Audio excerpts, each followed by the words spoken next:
given all the work and time and effort and blood, sweat and tears that you and Jeremy Sims and everybody else put into this movie, at what point during the release of the film did you feel relieved?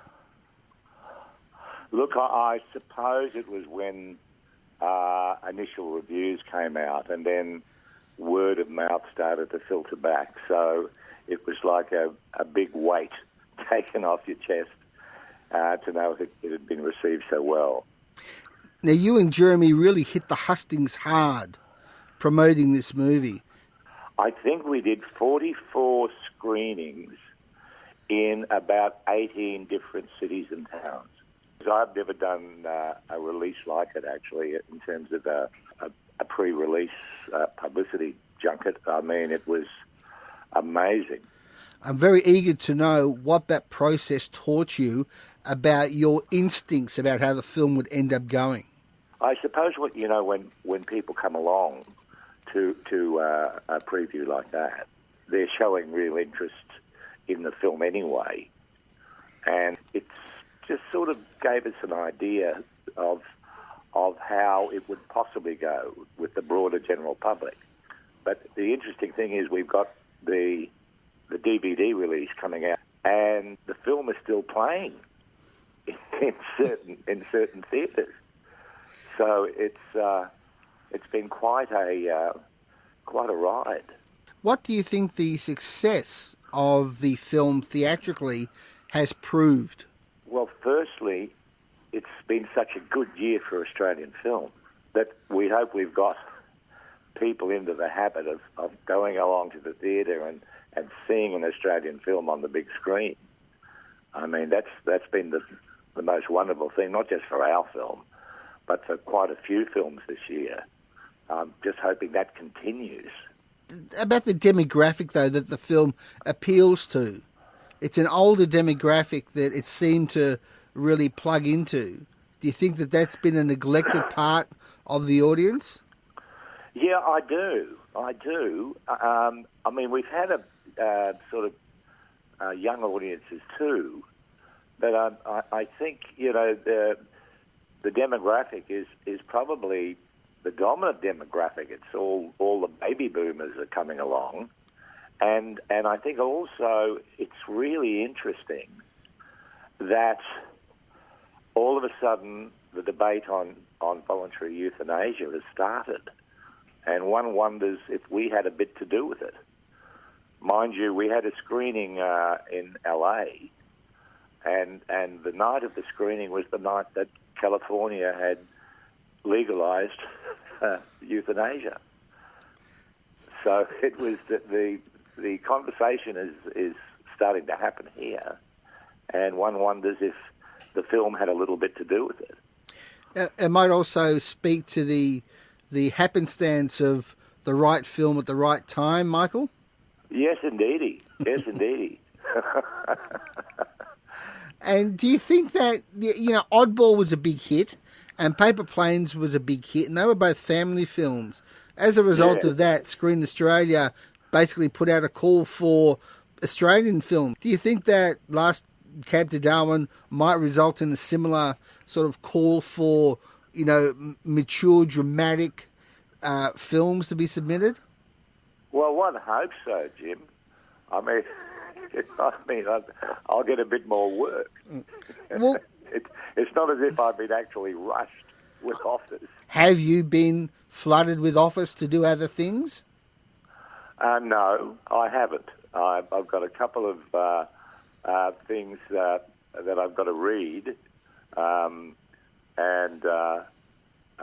sort of one of them is about some grey nomads, and I must admit that after sort of doing the film and seeing all the grey nomads arrive and depart, sort of like hordes of mice, it sort of really put me off ever wanting to be because I checked out the extras on the DVD, and the little featurette about making of the film certainly doesn't hide how arduous the shoot was.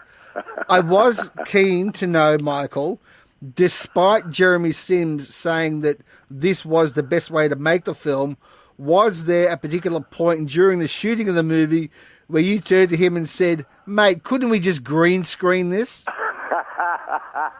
No, I didn't.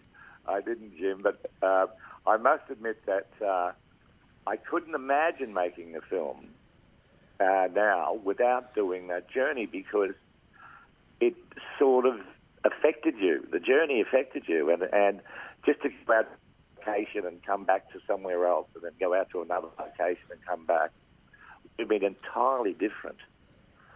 An entirely different experience internally.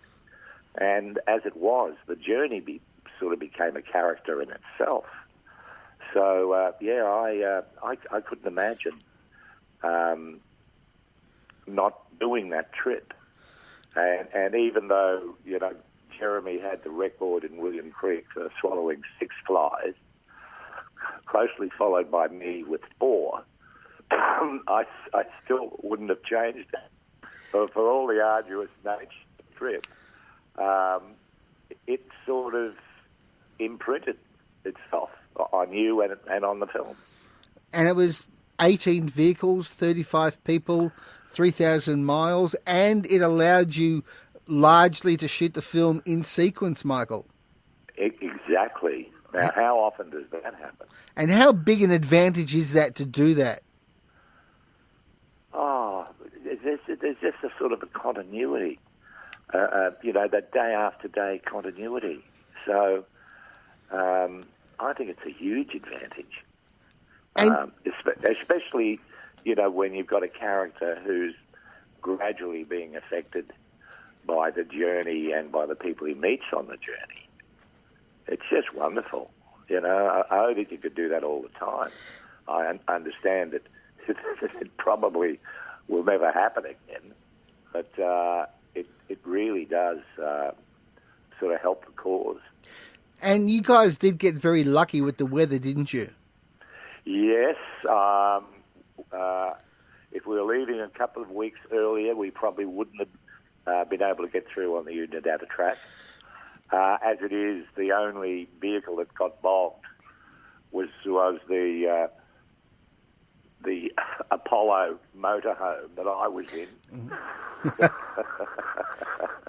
driven by the writer, I might add, driven by Reg Cribb. Well, at least the power structure was in place. And I just think, when you think fondly of all the things that happened, like the 2 producers and the writer doing the traffic management course to save ourselves $45,000.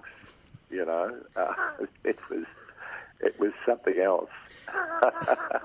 It was that sort of a shoot, and we didn't have a lighting truck. We had a lighting van with cameras, and I think 4 lights is all we had.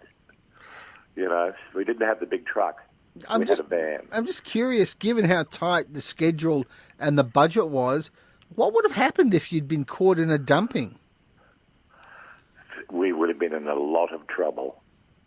The gods of film looked after us, Jim. Do you realise the record that you hold as an Australian film actor? No, what? Well, with this film, and with The Castle, and with Strange Bedfellows, that actually makes you one of the most successful Australian film actors in the last 20 years. Certainly in the last decade and a half. Then why aren't I rich, Jim? Why aren't I rich? Why aren't I being rushed? No, mate, I didn't. But I'm sort of, on retrospect, yeah, I can see that, the big 3 that I did have done very well. And I guess we could count The Animal in there as well. Why not? It's not an Australian film, but it's still a big hit. Yes, indeed. And so, Michael, there's nothing really you've got planned next apart from just reading some stuff? That's true, mate. Yeah.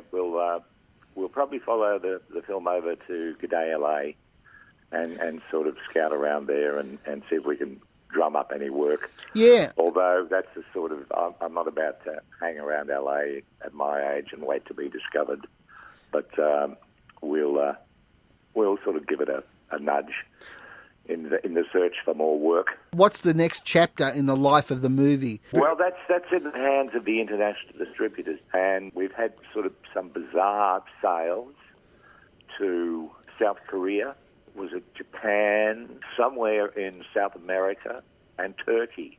We've had some really bizarre sales. And apparently in South Korea it was at the Busan Film Festival, and no one laughed, but everyone cried.